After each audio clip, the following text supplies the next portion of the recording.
That's good. Yep. All right. So, I mean, talk about dreams and visions and desires and stuff like that. I see such a big deal about like, I think it's such a big, how can I say this? It's a big deal in the culture to have leaders and people to help you achieve those dreams. But my thing is that sometimes we are so mesmerized by people who are on top that we want to achieve what they have and get what they got because they are in the spotlight. And we don't necessarily see us as very successful because we're not on camera and this and that. So we chase after things, we chase after the spotlight. But what I'm trying to ask here is that might not be your calling. That might not be what you're supposed to be doing. So you might feel insignificant because the light is not on you. You know what I'm saying? It might not be on you, or it might not be on you now. All right, but what about like leadership? How do you know that your dream, your dream, your desire is from God and it's not from yourself?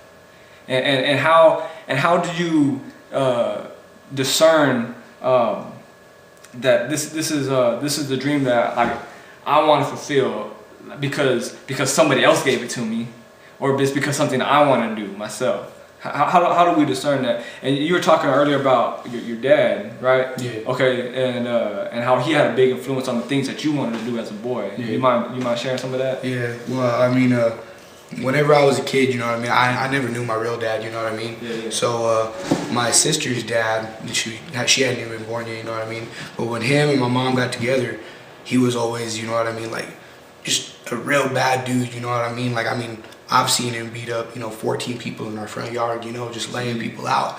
And it made me feel like I had to be like that, you know what I mean? So I was always, trying to practice my boxing and stuff like that. When I got in school, I was like just a real cocky dude, you know what I mean? Real hateful to people. And I seen that it made people laugh when I was mean to other people. So it made me feel good about myself, you know what I mean? But I didn't realize how hurtful that was to those people, whether they showed it at the time or not. Yeah. So, all through school I was getting suspended for fighting, you know what I mean? Yeah. And all my coaches were always getting mad at me because I had a real good talent in football. I was supposed to play varsity my 9th grade year. Dang. And Coach Skinner kicked me out of athletic because he said I wasn't bulldog material. That's exactly what he told me. Mm-hmm. And I always wanted to fight, you know what I mean? And when the whole UFC thing came up, I was like, oh man, that's it, you know what I mean? I was like, I'm gonna climb in the cage and beat somebody up. Yeah. And I tried to train for it, and I was like, from all the smoking and all the drugs I'd done, I was like, I can't do this, You're trying to train and like can't even breathe, like throwing up because it's so bad. So I was like, man, I can't do that, you know what I mean? But I still found myself going to parties and continuing to fight.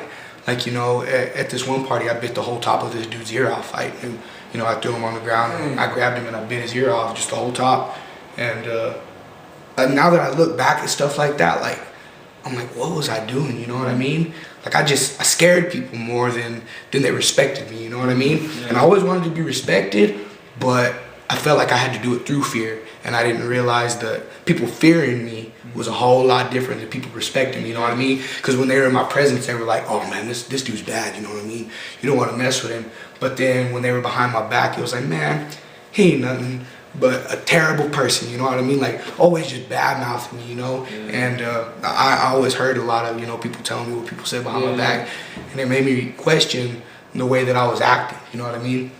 So I tried to get out of that whole lifestyle, you know what I mean? But in high school, what held me back is I was a big pot dealer in high school. Yeah. I mean, the dude I dealed for, I'm not joking, man. He could have bought 7 brand new cars with the money that I made him, you know what I mean? And I kind of got into selling coke for a little bit and stuff like that. But it was, you know what I mean? I was like, nah, man, these tweakers and stuff are blowing me up too much, you know what I mean? I can't even sleep. Yeah. So I just sold pot the whole time I was in high school. And when I got in my DWI wreck, I got caught with a little bit of weed and some pipes and stuff on me, but they didn't charge me for it because of the damage that I had done. So all the property damage, they were like, man, this kid's already in over his head. So when my grandpa bailed me out of jail before I went back, I was like, man, I gotta change, you know what I mean? I was like, I can't be doing this no more. And my first thought was, well, I'll just sell a whole bunch of weed and pay my fines off, you know what I mean? But I was like, I'm gonna end up going back to jail for selling weed, you know what I mean? And I was like, is it really worth it, you know what I mean? Everybody thinks I'm a so-called man because everybody would, you know, hit me up, but I was like, man, all this traffic coming through my house is gonna get me caught up for something else. So I realized that I had to make legal money, you know what I mean? And I heard about this job in Navajo for Echo, and my friend was telling me, he was like, man, for turnaround, we're gonna be pulling well over $1,000 a week, you know what I mean? Because we get paid every week. And I was like, that's perfect, you know what I mean? One check, I could pay out all my fines that I got. Dang. So I went and I had been calling my boss, Luis, for a long time, months, leaving voicemails and stuff like that. And finally my grandpa went down there and told him, and he was like, yeah, I realized he's dedicated to getting this job. So when I went in, I worked for a week building scaffolds, and I was like, I could do this, you know what I mean? I didn't realize I was gonna get a promotion to another shop. But I was like, I could do this. So I went in and I talked to him. I was like, man, I need this job, you know, because it was kind of really like crazy, because there were only 2 people out of the 50 people that he hired for turnaround that he told that he was gonna put on maintenance, and there was a chance that we could have a permanent job, just 2 of us. And it was me and my friend Jacob Salmon. And I was like, I gotta take advantage of this. So when I talked to him, and he told me, he was like, you know, everybody's told me that you're a hard worker. You know, out of all the young people, you work the hardest. He said, I'm gonna give you a permanent job. And he moved me into CPI, working as an insulator, and I've been there for the past, month and a half. And I love it, you know what I mean? And it gives me a chance to prove that I'm becoming a man, you know what I mean? Like my grandpa sees it, he always tells me how proud he is of me and stuff like that, you know, but like, I see it in myself too, you know what I mean? Like when New Year's came around, I remember getting off work and thinking, man, I don't even want to go drink, you know what I mean? Every year before that, I was like, man, let's go tear it up, you know what I mean? But it was like, I'm just gonna kick back. You know, and I ended up going to a party that night. And I remember sitting there thinking, man, I don't even feel comfortable here, you know what I mean? Like in the back of my mind, it was like, what are you doing, you know what I mean? And so I left, you know what I mean? And like, it just, I don't know, I feel myself changing, you know what I mean?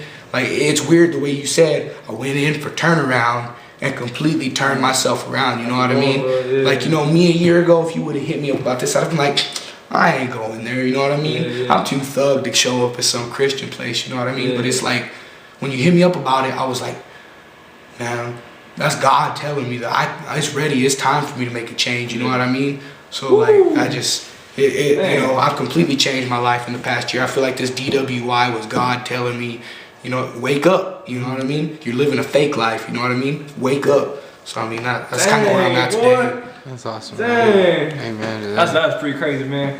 And you know, like, I don't know, I'm sure you see it. And